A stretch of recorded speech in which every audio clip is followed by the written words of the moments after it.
Hi అండి, అందరికీ నమస్కారం. ఇప్పుడు ఆషాఢ మాసం వచ్చేసింది. ఆషాఢ మాసం పోగానే నాగర పంచమి, నాగుల చవితి వస్తుంది. ఆ పండగకి అన్న వచ్చి చెల్లెల్ని పుట్టింటికి పిలుచుకుపోతాడు. అక్కడ పాలు పోస్తాము, పండగ చేసుకుంటామని ప్రతి ఒక్క ఆడపిల్ల కూడా కలకంటూ ఉంటుంది.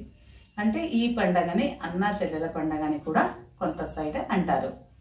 ఈ వీడియో చేసే ఉద్దేశం ఏంటంటే, ఇప్పుడు నాగుల పండుగ చేస్తాం కదా, చవితి కానీ నాగుల పంచమి కానీ, ఆ రోజు ఒక కథ వినాలి. ఆ కథ వినడం వల్ల మాకున్న సర్పదోషాలు, సకల దోషాలు, నాగదోషాలు ఏమున్నా అన్ని దోషాలు పోయి సకల అష్టైశ్వర్యాలు మాకు దొరుకుతాయంట. ఆ కథ వినొచ్చు కదండి. చాలా మందికి తెలిసిండొచ్చు, కొంతమందికి తెలియకపోవచ్చు. నాను విన్న ఆ కథని ఈరోజు మీతో షేర్ చేసుకోవాలి అనుకుంటున్నాను. సరేనా? వీడియోలోకి వెళ్ళిపోదామా? ఏంటి అంటే, ఒక ఊళ్ళో ఒక సేటు ఉంటాడు. ఆయనకి 7 పిల్లలు ఉంటారు. అందరికీ పెళ్ళిళ్ళు చేసేసి ఉంటాడు. చేసింటే ఇంక అందరూ పెళ్లి చేసిన కోడళ్ళు వస్తారు కదా, కోడళ్ళు వచ్చి ఉంటారు. ఇంటి ముందు ఏదో ఒక మట్టి పని జరుగుతూ ఉంటుంది. మట్టి కావాల్సి వచ్చి ఉంటుంది. అప్పుడు పెద్ద కోడలు చిన్న కోడలు మేము వెళ్ళి తెస్తాంలేండి అని అడవికి వెళ్తారు. అడవి అంటే ఇంక ఊరు దాటంగానే అక్కడ పోయి మట్టి తవ్వుతూ ఉంటారు. తీసేటప్పుడు ఒక పాము వచ్చేస్తుంది. పాము వచ్చినప్పుడు పెద్ద కోడలు దాన్ని చంపండి అని అరుస్తుంది అనమాట. అరవద్దాక అది ఏం చెయ్యదు, అది ఉన్న కాటికే మనం పోయాం కదా అని చెప్తుంది. సరేలే అని ఇంకా తోడి కోడలు చెప్పినప్పుడు వినాలి కదా అని ఇంకా సరే అని దాన్ని ఏం చేయరు, మట్టి నింపుకుంటారు. అప్పుడు చిన్న కోడలు చెప్తుంది, నాగరాజు నీవు ఇక్కడే ఉండు, నేను నీకు ఇంటికి పోయి మట్టి పెట్టి పాలు తీసుకొచ్చిస్తాను, ఆకలితో ఉన్నట్లున్నావు అని చెప్తుంది. సరేలే అని అంటది. అని అక్కడ ఉండి తను ఇంటికి వచ్చేస్తారు. ఇంటికి రాగానే ఇంటి ముందు పని నడిచింటుంది కదా, ఇంకా ఆ పని చేస్తుంది. చేసినాక ఇంట్లోకి వెళ్ళి వంట చేసడం, తినడం, ఇంకక్కడ నాగప్పకి పాలు ఇవ్వాలన్నదే మర్చిపోతుంది. మర్చిపోయి రాత్రి ఇంకా పడుకునేస్తారు. పొద్దున తెల్లారుతుంది కదా, మార్నింగ్ లేవంగానే గుర్తుకొస్తుంది, అయ్యో నేను అక్కడ పాలు ఇస్తానని చెప్పొచ్చాను కదా, నా కోసం అక్కడే ఉంటుందేమో, నేను ఎట్లా తప్పు చేశాను కదా, నేను మర్చిపోయాను అనుకొని మరి గబగబా ఇంటి పని ముగించి ఒక గిన్నెలో పాలు తీసుకొని వెళ్ళిపోతుంది.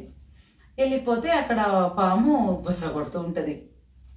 ఎందుకంటే నేను పాలు తెస్తానని పోయి నాకు అబద్ధం చెప్పింది, నాకు పాలు తేవకుండా మోసం చేసింది, నేను ఇక్కడే వెయిట్ చేస్తాను, తను ఎప్పుడన్నా రాని కాటేయాలా చంపేయాలా అని బుస కొడుతూ కూర్చుని. నా తెలుగు కొంచెం అంతంతే, ఏదైనా గ్రామర్ మిస్టేక్ ఉంటే సర్దుకోండి, అలాగే క్షమించండి. ఎందుకంటే మధ్యలో కొంచెం అంటే ఏ పదాలు వాడాలో అది రైటో రాంగో అని కొద్దిగా అనిపిస్తుంది అనమాట. అందుకనే నేను మధ్యలోనే చెప్తున్నాను. సరే, వీడియోలోకి వెళ్ళిపోదాము.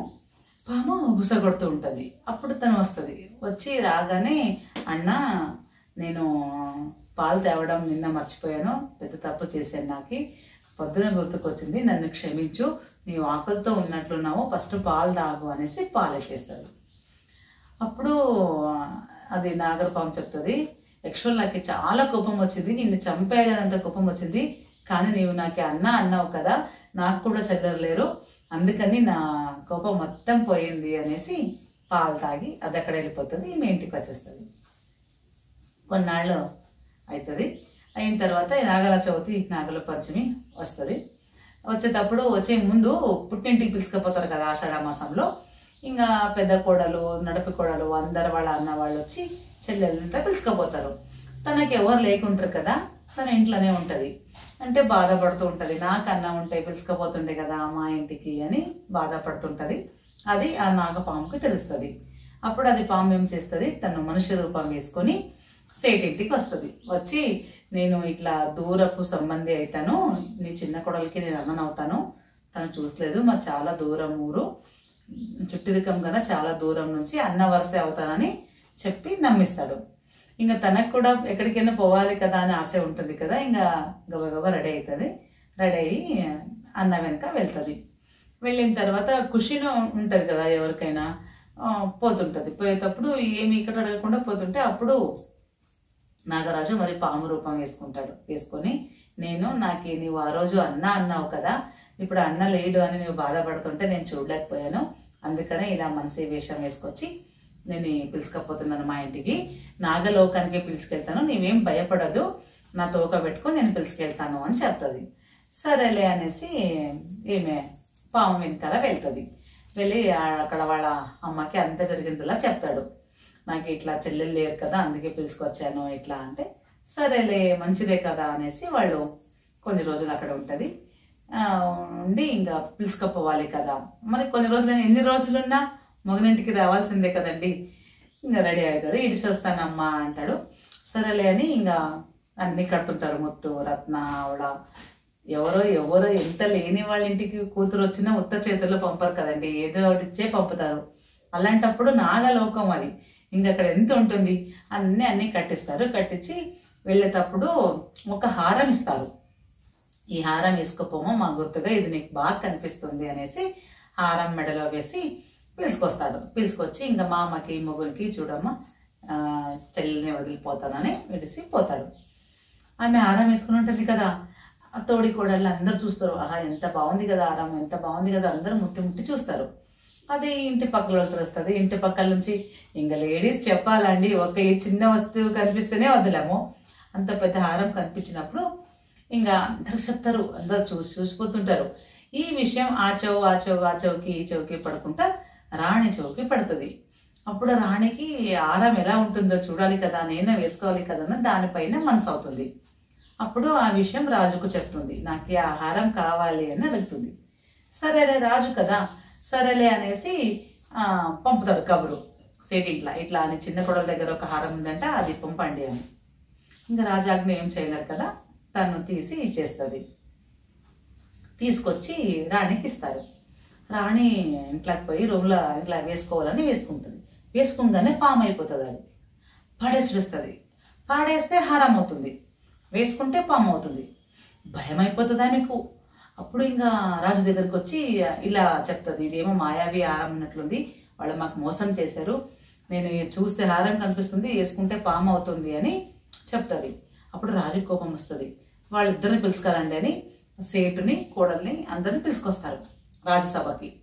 పిలుచుకొచ్చి నించోబెట్టి అడుగుతాడు, నిజం చెప్పు, ఇది ఏ హారము, నీ దగ్గర ఎక్కడి నుంచి వచ్చేది అని అడుగుతారు. తను అలాగే చెప్తుంది, నాకు మా అన్న ఇచ్చారు అని చెప్తుంది.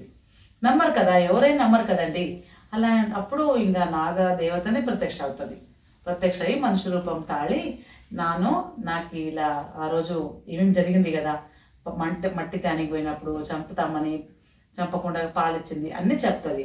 ఆ రోజు నాకు అన్నాన్ని పిలిచింది, తను చెల్లెలు బాధలో ఉంటే నేను చూడలేకపోయాను, ఇలా చేశాను అని చెప్తుంది. నేనే ఈ హారం ఆమెకి ఇచ్చాను అని. ఇంక అప్పుడు సాక్షాత్ వచ్చి చెప్పినప్పుడు నమ్ముతారు కదా. అప్పుడు అది చెప్తుందంట, నాకు నాగుల చవితి నాగుల పంచమి రోజు ఏ ఆడపిల్లైనా నాకు పుట్టకి కానీ రాతి ఉంటుంది కదా విగ్రహం, రాయిది పాముది, దానికైనా ఎవరు పాలు పోసి శ్రద్ధాభక్తితో పూజ చేసుకుంటారో, నా కథని వింటారో వాళ్ళందరికీ సకల సర్ప దోషాలు పోయి అష్టైశ్వర్యాలు దొరుకుతాయి అని చెప్తాడంట. ఆ రోజు నుంచి ఈ రోజు వరకు ప్రతి ఒక్క ఆడపిల్లను తన పుట్టింటికి వెళ్ళి మొగనింట్లో కానీ పుట్టింట్లో కానీ ఆ రోజు నా పుట్టమన్నికి కానీ మరియు నాగుల పాములకు కానీ ఇంట్లో కొంతమంది చేసుకొని పాలు పోస్తారు. ఆ రోజు పాలు పోసి శ్రద్ధాభక్తితో ఈ కథ వింటే అందరికీ సకల సిద్ధులు దొరుకుతాయి, అలాగే అన్ని సర్పదోషాలు కూడా పోతాయి అని అంటారు. మేము కూడా ఏటా ఈ కథ వింటూనే వచ్చాము. ఈ కథ మీకు కొంతమందికి తెలిసిండొచ్చు, కొంతమందికి తెలియకపోవచ్చు. తెలిసిన వాళ్ళు మరోసారి వినండి, తెలియని వాళ్ళకి ఈ వీడియోని షేర్ చేయండి. మీకు ఇష్టమైతే ఖచ్చితంగా కింద ఒక లైక్ కూడా ఇవ్వండి. మీరు ఇలాగే సపోర్ట్ చేస్తే నేను ఇంకా ప్రతి ఒక్కదానికి నాకు తెలిసిన అన్ని విషయాలు మీతో షేర్ చేసుకోవడానికి ట్రై చేస్తాను. ఓకేనా? మరి నెక్స్ట్ వీడియోతో మిమ్మల్ని కలుసుకుంటాను. అంతవరకు బాయ్. Thank you.